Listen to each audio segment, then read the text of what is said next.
परिवर्तन करते हैं, तो फिर तुम्हारी आवाज इतनी बुलंद होनी चाहिए कि तुम्हारी जोश को, तुम्हारी आवाज को सुन करके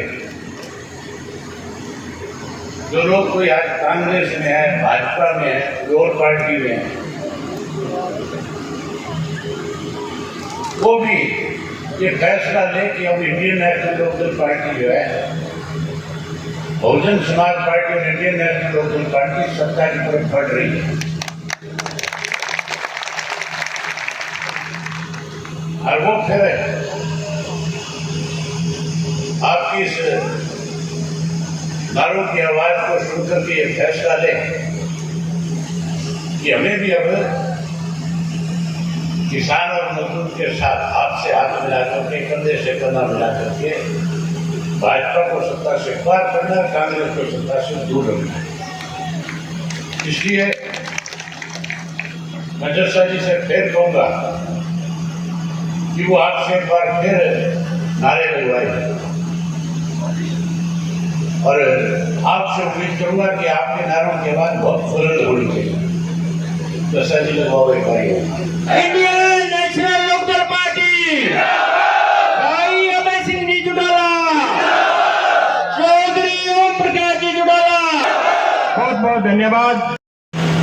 उद्घाटन समारोह में आए हुए पार्टी के बहुत ही वरिष्ठ कर्मठ मेहनत कार्यकर्ता साथियों, पत्रकार छायाकार दोस्तों और आपके इच्छाओं के अनुसार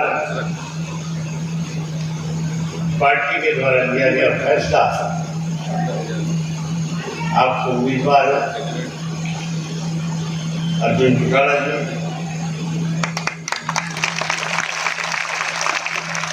मेरे से पहले जो साथी बोलने वाले थे उन सब साथियों ने चुनाव के बारे में चर्चा की। ये रानिया विधानसभा क्षेत्र दो जब से बढ़ने के बाद लगातार चौधरी ओम प्रकाश चौटाला जी ने जिस किसी साथी को आपके बीच में पार्टी का उम्मीदवार बना करके भेजा, आप लोगों ने सदैव चौधरी ओम प्रकाश चौटाला के द्वारा दिए गए प्रत्याशी को भारी बहुमत के साथ जिताने का काम किया। ये तो पिछले चुनाव में इंडियन नेशनल लोकदल पार्टी का बिखराव हो गया, और बिखराव के बाद पूरे प्रदेश के हालात इस किस्म के बढ़ गए थे, लोगों की तो इच्छा थी कि इंडियन नेशनल लोकदल पार्टी की सरकार बने, लेकिन भारतीय जनता पार्टी ने एक षड्यंत्र के तहत आपकी पार्टी को कमजोर कर दिया, तोड़ दिया। कुछ स्वार्थी लोग थे आपकी पार्टी में जिनको केवल सत्ता का लालच था, जो सत्ता में आना चाहते थे, जिन्होंने लालच के बस गुआना की जो चौधरी देवलाल की सम्मान दिवस रैली थी,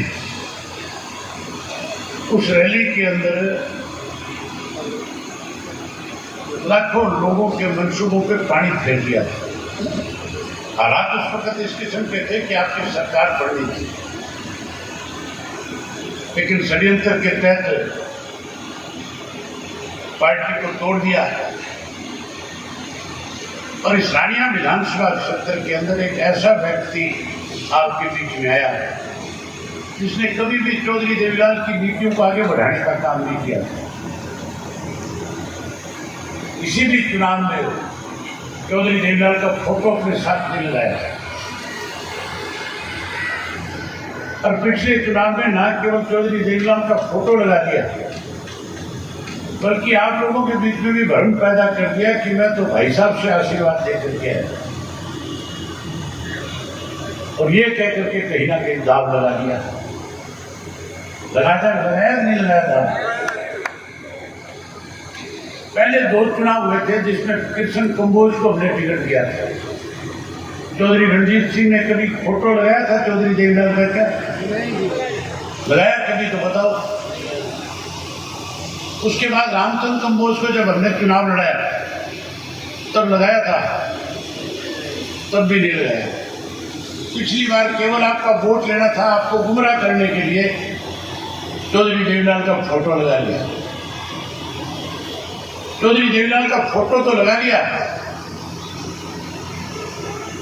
और अखबार के अंदर जब स्टेटमेंट दी तो ये कहा कि हरियाणा प्रदेश के अंदर मनोहर लाल खट्टर से ज्यादा लोकप्रिय कोई मुख्यमंत्री नहीं बना सकता। ये बात कहीं ठीक नहीं गई थी। और कमाल की बात है, अब विचलित हो रहे हैं। मैं आपको एक किस्सा सुनाता हूं। जब आदमी विचलित हो जाता है तो उसकी हालत कैसी होती है। 2 महीने निकल गए, 3 महीने निकल गए। मैं जब भी चंडीगढ़ गया मैंने हमेशा चौटाला साहब को बात याद दिलाई कि आप कह के आए थे, अब तक उसमें कोई काम नहीं हो रहा। चौटाला साहब ने उसको बुला लिया चीफ इंजीनियर और बुला करके पूछने लगे कि अब तक काम क्यों नहीं शुरू हुआ। तो कहने लगे जी उस पर खर्च ज्यादा आएगा। चौटाला साहब बोले तेरी तनख्वाह में से कटेगा, मेरे खजाने से लगेगा। मुझे दोबारा ये सुनने को नहीं मिले कि उस पर काम शुरू नहीं हुआ। मैं महीने के बाद आऊंगा, तब तक काम हो जाना चाहिए। और आपको सुन करके हैरानी होगी, 1 महीने के अंदर न केवल जमीन रिक्वायर हुई, खैर की खुदाई करके उसमें पानी पहुंचाने का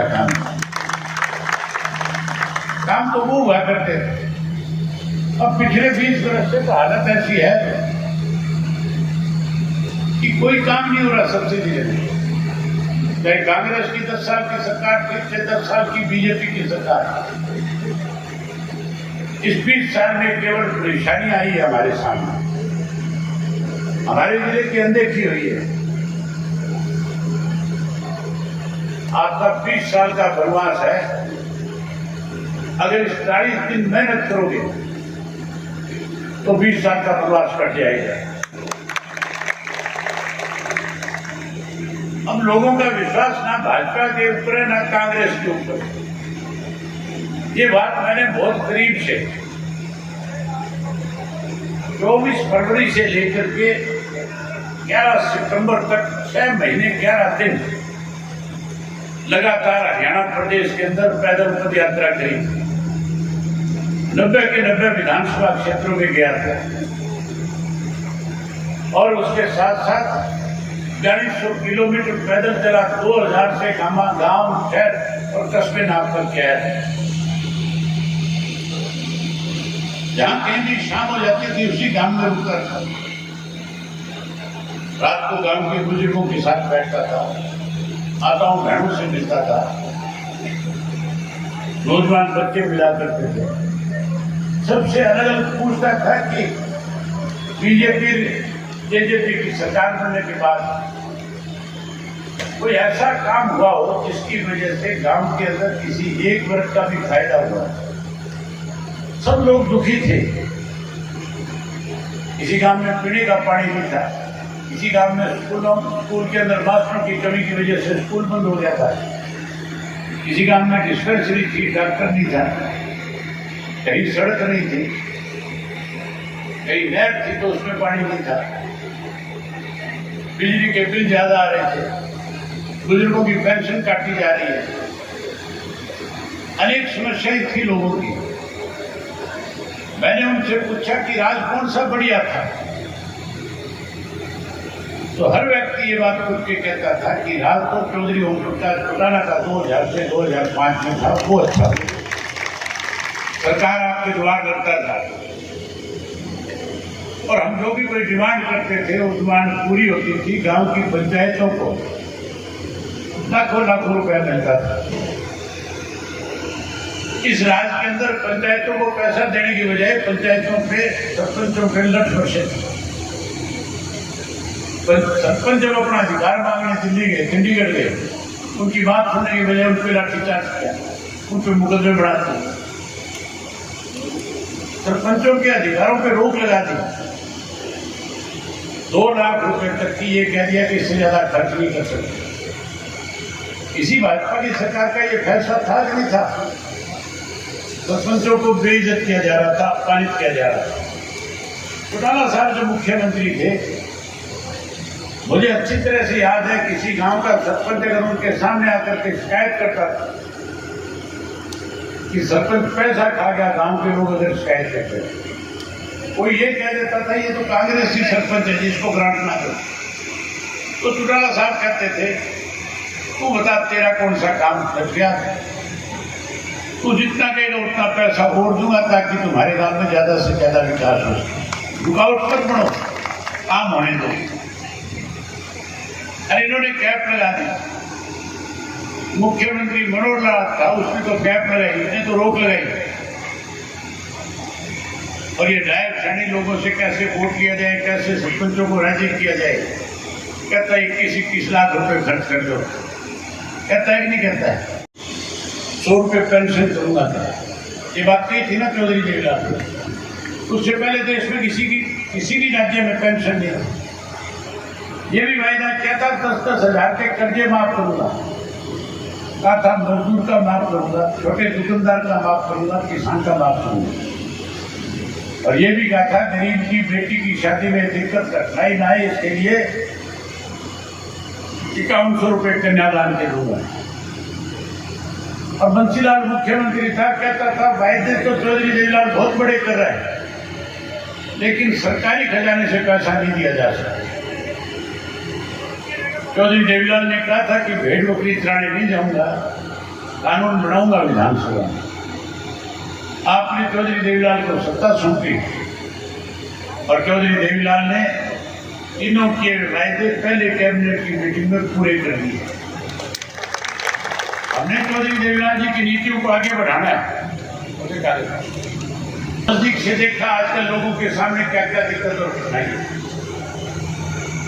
आपको अगर मेरे ऊपर विश्वास और भरोसा है तो फिर मैं आपको खुल करके एक बात कहना चाहता हूं कि हमारी सरकार बनने के बाद हम आम लोगों के लिए क्या करना चाहते हैं। आपको मेरी बात पे विश्वास और भरोसा है कि नहीं है? ये भरोसा तो है कि जो कहूंगा वो कर दूंगा, है कि नहीं है? तो फिर सरकार बनाओ। सरकार बनते ही चौधरी देवीलाल ने 35 साल पहले 100 रुपये पेंशन दी थी। 35 साल में तो जो 100 रुपये जमा करा देते तो आगे बढ़ करके 10,000 के आसपास हो जाने की। हम राजभवन पे 7300 रुपया बुढ़ापा पेंशन कर देंगे और उम्र भी 60 साल नहीं।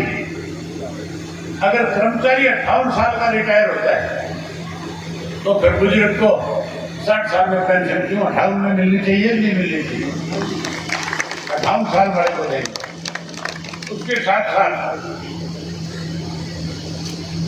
पहले पानी जब मुफ्त मिलता था नहीं मिलता था घर में, अब मीटर लग गया नहीं लग गया। पीने का स्वच्छ पानी मुफ्त में देंगे, हर घर में टूटी लगा करके देंगे। जिस गांव के अंदर वाटर वर्क्स का पानी दी जाएगा, जहां जमीन से पानी आएगा, वहां जर्मन टेक्नोलॉजी के ऊपर आरओ के बड़े प्लांट लगाएंगे और आरओ से स्वच्छ पीने का पानी देने का काम करेंगे। आजकल प्राइवेट स्कूलों का जमाना है, सरकारी स्कूल बंद हो रहे हैं। हम सरकारी अच्छे स्कूल बनाएंगे, हमारे बच्चों को मुफ्त में शिक्षा प्रदान करेंगे। और एक चीज और कहना चाहता हूं इसके साथ, कोई भी बच्चा IIT में पढ़ने के लिए जाएगा, चाहे खड़गपुर जाए, चाहे दिल्ली जाए, चाहे कोलकाता जाए, कोई बच्चा मेडिकल की पढ़ाई पूरी करने के लिए पुणे जाए, बॉम्बे जाए, कोई बच्चा साइंटिस्ट पढ़ने के लिए चेन्नई जाए पढ़ने, उसका एक पैसा उसके घर से खर्च नहीं करना पड़ेगा, सारा सरकार देगी।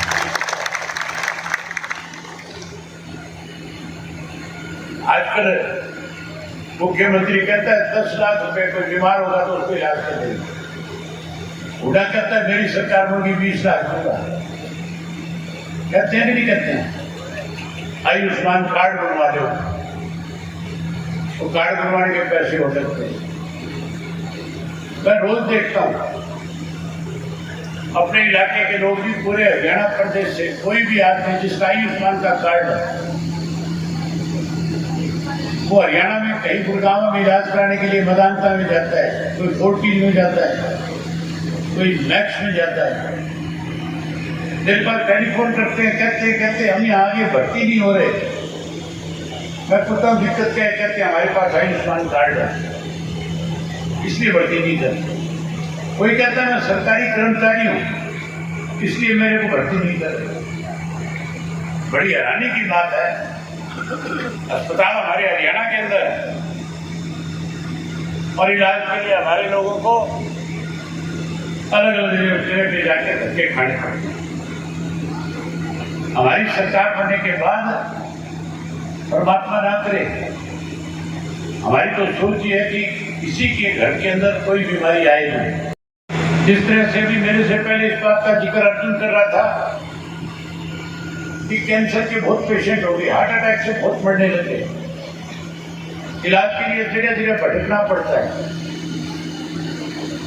सरकार बनने के बाद एक भी व्यक्ति को एक नया पैसा अपने इलाज पे खर्च करने के लिए अपनी जेब से नहीं देना पड़ेगा। सरकार क्यों करनी चाहिए? किसी अस्पताल में करवाओ, टोटल पैसा सरकार उठाएगी। उसके साथ साथ साथियों, मुख्यमंत्री ने घोषणा करी पिछले दिनों की गरीब लोगों को जो शहर में रहते हैं 30 गज का प्लाट देंगे, जो कस्बे में रहता है उसको 50 गज का देंगे, जो गांव में रहता है उसको कहते हैं 100 गज का देंगे। रात कांग्रेस के राज में भी दिए थे, लेकिन रजिस्ट्री किसी की नहीं हुई, कोई मालिक नहीं बनाया था। मर्जी जब चाहे सरकार खाली करा सकती है। अगर प्लाट किसी के राज के अंदर दिए गए, रजिस्ट्री करा के दिए गए, तो केवल चौधरी ओम प्रकाश चौटाला के समय में दिए गए। बहुत सारे लोग यहां बैठे इस बात के गवाह हैं। ये घारिया गांव के दोनों बैठे हैं, सुभाष भी बैठा है, रामकुमार बैठा है। हर गरीब आदमी, मैंने अपने हाथ से 100 गज के प्लाट किए, रजिस्ट्री करा करके दी, गलियां कटवा करके। आगे राज बनाओ। हरियाणा प्रदेश के हर गरीब आदमी को जो लैंडलेस है, जिसके पास जमीन नहीं है, उसको ना केवल 100 गज का प्लाट देंगे, बल्कि चौधरी देवीलाल आवास योजना के तहत उसको पक्का मकान बना करके ले देंगे।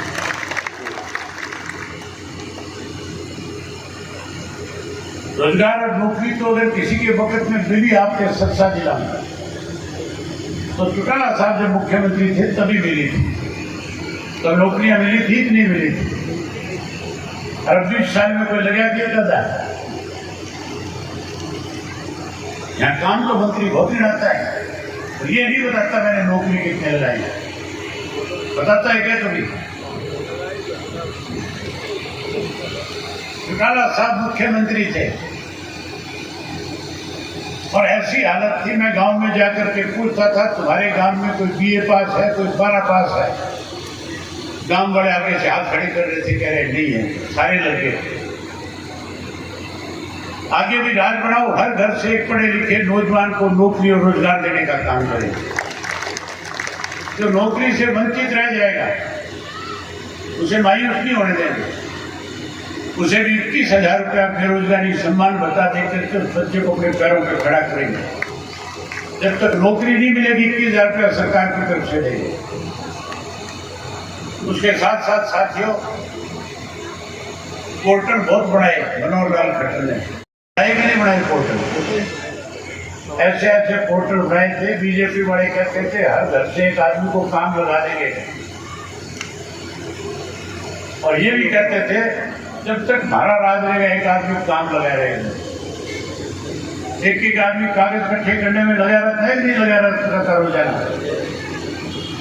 राज बनाओ, ये पोर्टल खत्म कर दूंगा और केवल एक कार्ड बनाऊंगा, राशन कार्ड, जिससे सारी सुविधा आपको मिल जाएगी। साथियों,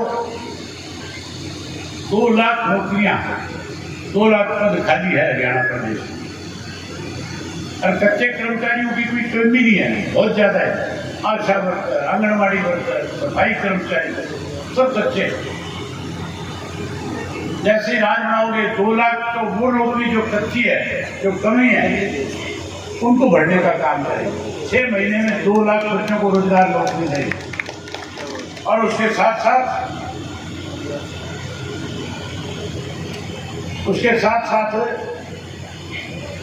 जो आशा वर्कर है, सफाई के कर्मचारी है, आंगनबाड़ी के वर्कर हैं, उनको राज बढ़ते ही साथ के साथ पक्का करने का काम करें।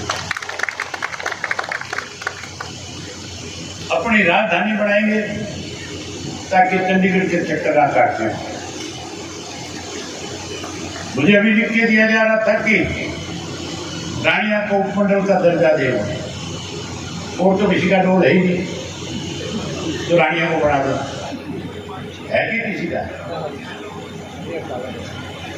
उपमंडल तो बड़ी जाएगा, उसकी कोई जरूरत थोड़ी है। जैसे तुम्हारा राज बनेगा उसी दिन एसपी में आकर के बैठ लग जाएगा। उसके साथ साथ साथियों, नशे का बहुत बड़ा प्रकोप है, और नशे को लेकर के मैंने विधानसभा में अनेक बार आपकी लड़ाई लड़ी है।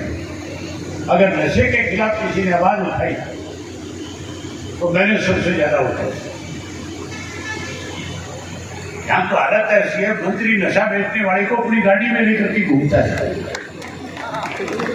कि नहीं घूमता है?